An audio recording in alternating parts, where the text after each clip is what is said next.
বাজার করে দিয়ে গেল আর বলে গেল তুমি এবার কেন লাগাওনি, তুমি এবার কেন লাগাওনি। অন্যবার লাগাই তাই ঝামেলা করে, কেন লাগাও কেন লাগাও। তো এইবার বলছি তুমি এটা কেন লাগাওনি কেন লাগাওনি। তো চলো দেখিয়ে দিচ্ছি কি বলছে, কোনটার কথা বলছে কেন লাগাইনি কেন লাগাইনি। আর এই যে তোমাদের দাদা ভাইয়ের ফেভারিট কি এটা, এইবার বাজার থেকে প্রায় দিন আসবে এটা, ঠিক আছে। এটা হচ্ছে বিলাতি আমড়া। এই দেখো বিলাতি আমড়া কিন্তু কাঁচা খেতেও দারুণ লাগে, সেটা হচ্ছে তোমার ওই জলজিরা দিয়ে। তো এই যে এখানে এনেছি বিলাতি আমড়া। আচ্ছা আর কি এনেছি চলো দেখাচ্ছি। একটা কাঁচা কলা, আর এখানে এনেছে কত বড় এটা করলা, এটা কিন্তু করলাই।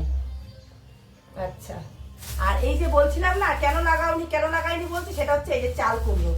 গত অন্যবার মানে এত হয় ছাদে হয়ে ভরে থাকে, তোমরা তো জানোই চাল কুমড়ো কত হয়। এইবার চাল কুমড়ো গাছ আমি লাগাইনি, তো তোমাদের দাদা ভাই বলছে তুমি এবার চাল কুমড়ো গাছ কেন লাগালে না।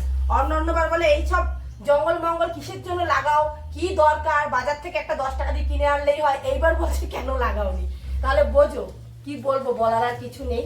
তো চাল কুমড়োটা কিন্তু একেবারে কচি, দেখো পুরো মানে শাল রয়েছে গাছে। এই ধরনের চাল কুমড়ো খেতেই কিন্তু ভালো লাগে। আর এখানে কি মাছ এনেছে, ও মাই গড হেবি সুন্দর মাছ এনেছে।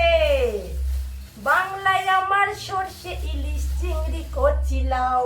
এই দেখো